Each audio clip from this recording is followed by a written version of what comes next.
ये कहानी सिर्फ एक औरत और एक साधु की नहीं, बल्कि उस रिश्ते की है जो जिस्म से नहीं, रूह से जुड़ा होता है। नार्थ लोक के उत्तर में स्थित अमरबेल पहाड़ की एक ऊंची चोटी पर एक लकड़ी से बने पुराने से घर में एक बुजुर्ग साधु धीरानंद अकेला रहता था। सुबह का वक्त था। जैसे ही साधु धीरानंद अपने आश्रम से बाहर निकला, उसने देखा कि सामने एक बेहद खूबसूरत और नौजवान लड़की पहाड़ की ऊंचाई पर खड़ी है, जहां नीचे हजारों फुट गहरी खाई थी। यह मंजर इतना चौंका देने वाला था कि धीरानंद बेहोश सा होकर उसकी तरफ दौड़ पड़ा। अभी वो लड़की नीचे छलांग लगाने ही वाली थी कि अचानक साधु धीरानंद ने पीछे से आकर उसके बाजू पकड़ लिए और उसे अपनी तरफ खींच लिया। लड़की ने झटके से साधु को पीछे धकेल दिया और गुस्से से बोली, तुमने मुझे रोकने की जुर्रत कैसे की? तुम होते कौन हो मेरी जिंदगी में दखल देने वाले? लड़की दोबारा आगे की तरफ बढ़ी जैसे छलांग लगाने वाली हो। साधु धीरानंद एक बार फिर लपका और इस बार और भी मजबूती से उसका हाथ पकड़ लिया। लड़की ने पूरी कोशिश की खुद को छुड़ाने की, मगर साधु ने इस बार उसे जाने ना दिया। नरमी से साधु ने कहा, आखिर ये क्या कर रही हो? मुझे बताओ तो सही, शायद मैं तुम्हारी कुछ मदद कर सकूं। लड़की ने आंसू भरी आंखों से कहा, तुम क्या मेरी मदद करोगे? मुझे घर से निकाल दिया गया है, मेरे पास ना ठिकाना है ना कोई सहारा। साधु कुछ देर तक उसे खामोशी से देखता रहा, फिर उसके हाथ की कलाई पकड़कर बोला, चलो मेरे साथ आओ। लड़की घबराकर बोली, कहां? साधु ने बस इतना कहा, आओ तो सही। वो लड़की का हाथ थामे कुछ कहे बगैर नीचे उतरते पहाड़ी रास्ते पर चल पड़ा। लड़की बार बार कहती रही, मेरा हाथ छोड़ो, तुम कहां ले जा रहे हो? मुझे बताओ तो सही।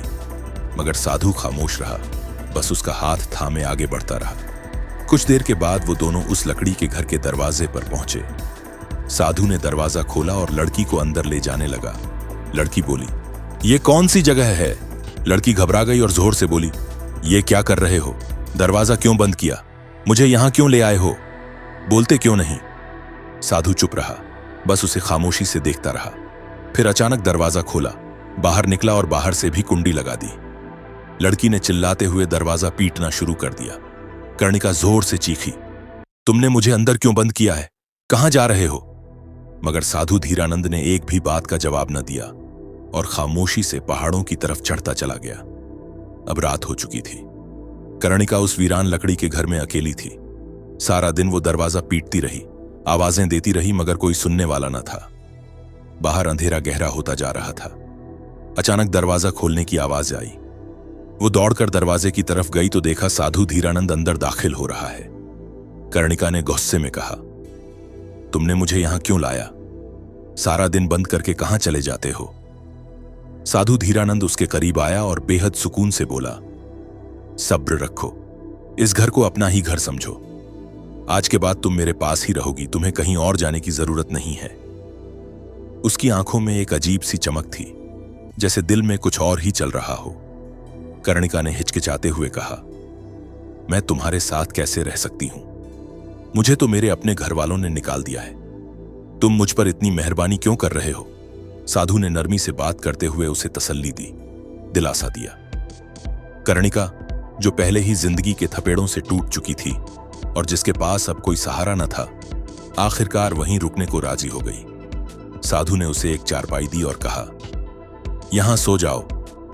कर्णिका लेट गई और कुछ ही देर में नींद की आगोश में चली गई। साधु भी अपने बिस्तर पर जाकर लेट गया, मगर नींद उसे नहीं आ रही थी। सारी रात वो कर्णिका के बारे में सोचता रहा। कितनी हसीन है ये, कितनी मासूम और कितनी टूटी हुई। वो दिल ही दिल में कहता रहा। सुबह हुई।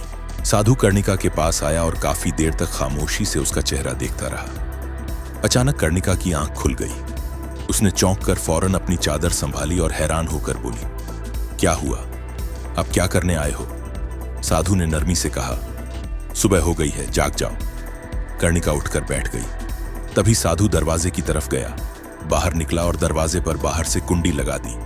कर्णिका पीछे से आवाज देती रही, दरवाजा पीटती रही, दरवाजा खोलो, कहां जा रहे हो? मगर साधु कुछ न बोला। वो पहाड़ों की तरफ खामोशी से चढ़ने लगा। दिन ढल गया, रात का अंधेरा फिर से छा गया। कर्णिका घर में तन्हा बैठी रही, खामोश, बेबस और टूटती हुई। अचानक दरवाजा खुलने की आवाज आई। कर्णिका दौड़ती हुई गई और देखा कि साधु धीरानंद घर में दाखिल हो रहा है।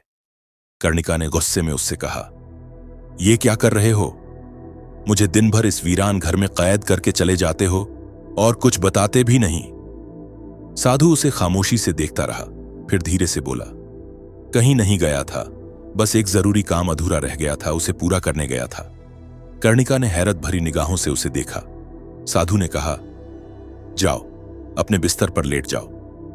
कर्णिका अपने बिस्तर पर लेट गई, मगर नींद नहीं आ रही थी। उसके जहन में यही सवाल गर्दिश कर रहे थे कि साधु रोज कुछ ना कुछ अजीब हरकतें क्यों करता है, कहीं ये सब कोई चाल तो नहीं। इसी सोच में उसे नींद आ गई। साधु भी अपने बिस्तर पर लेट गया और जल्द ही सो गया। लेकिन आधी रात के वक्त कर्णिका को महसूस हुआ कि जैसे कोई उसके करीब है। उसने हल्की सी आंख खोली तो देखा कि साधु धीरानंद उसके सिरहाने खड़ा है। साधु काफी देर तक उसे खामोशी से देखता रहा, फिर उसने आहिस्ता से कुछ पढ़ा और कर्णिका पर फूंक मार दी। कर्णिका कुछ न बोली और सोने का नाटक करती रही, लेकिन वो अंदर ही अंदर सब कुछ देख और समझ रही थी। सुबह हुई तो साधु कर्णिका के पास आया और उसे जगाया। कर्णिका उठकर बैठ गई। साधु बोला, चलो बाहर चलते हैं, थोड़ी हवा में घूम ले। कर्णिका जो पहले ही बहुत डरी हुई थी और साधु की हरकतों पर शक करने लगी थी, फौरन बोली, नहीं, मैं कहीं नहीं जा रही। मगर साधु ने जबरदस्ती उसका हाथ पकड़ा और उसे खींचते हुए पहाड़ की तरफ ले गया। पहाड़ों पर चढ़ने के बाद साधु ने कहा, यहां इस जगह पर उल्टा लेट जाओ। कर्णिका चीख कर बोली, क्या तुम पागल हो? कभी मुझे घर में बंद कर देते हो, कभी पहाड़ पर ले जाकर कहते हो सीधी लेट जाओ, अब उल्टा लेटने को कह रहे हो। ये सब क्या है? तुम मुझे कुछ बताते क्यों नहीं? साधु सख्त लहजे में बोला, मैंने कहा है ना, उल्टा लेट जाओ।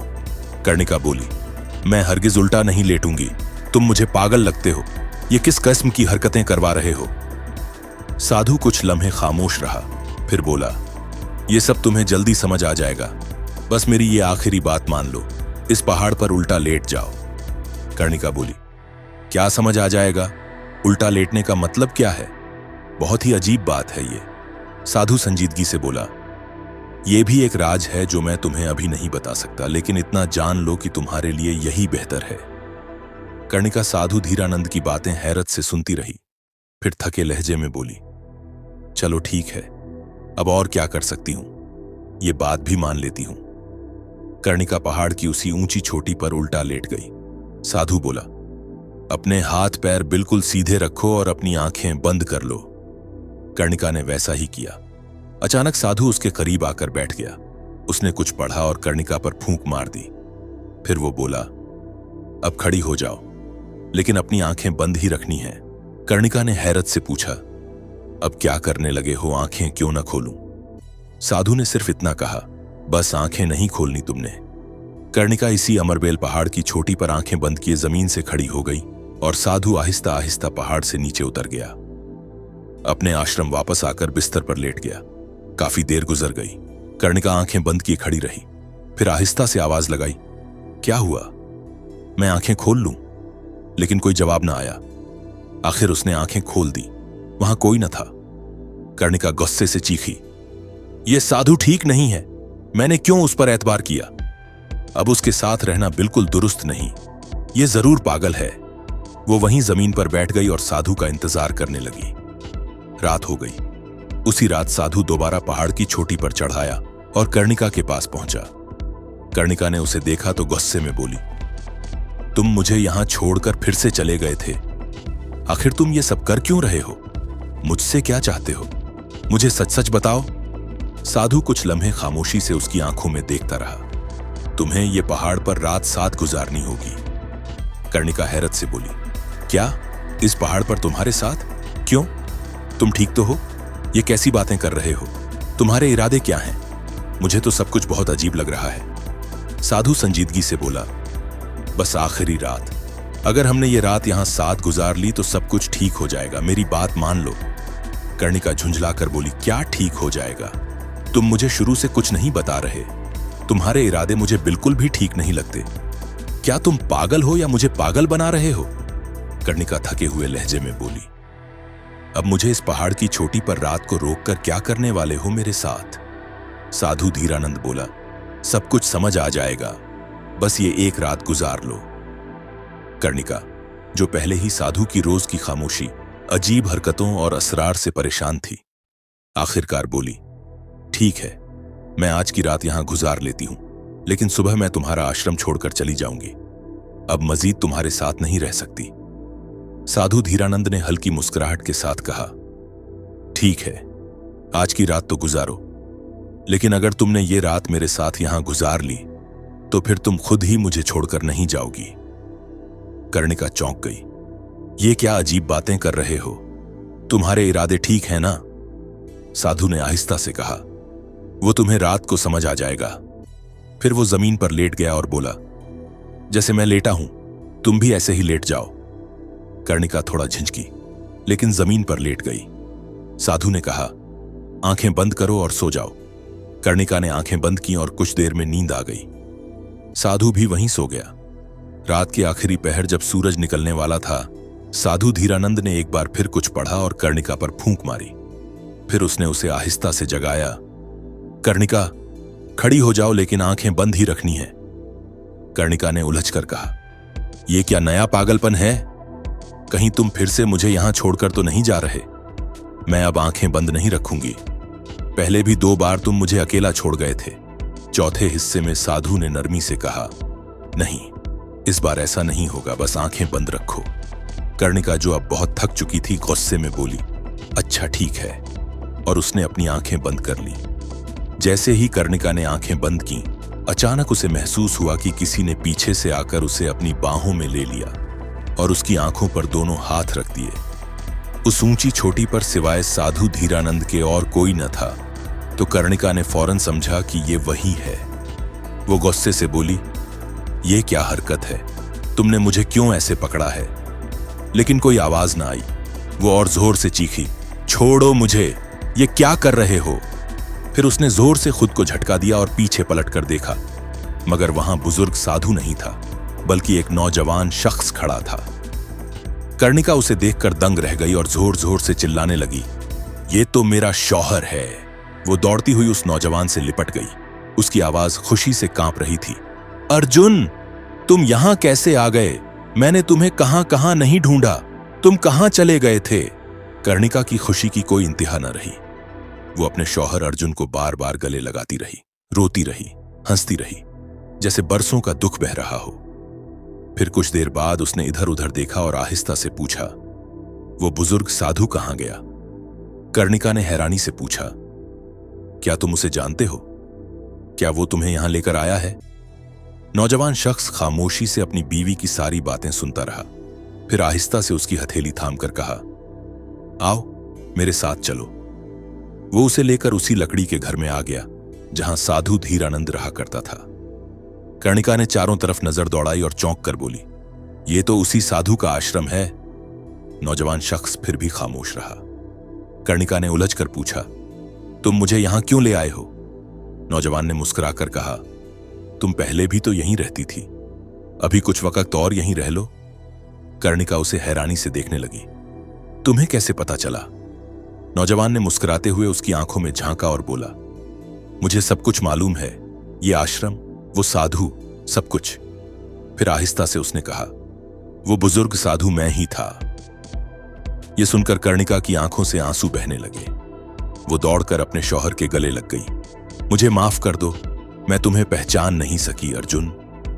उसका शौहर ने उसके सर पर हाथ रखते हुए कहा, इसमें तुम्हारा कोई कसूर नहीं।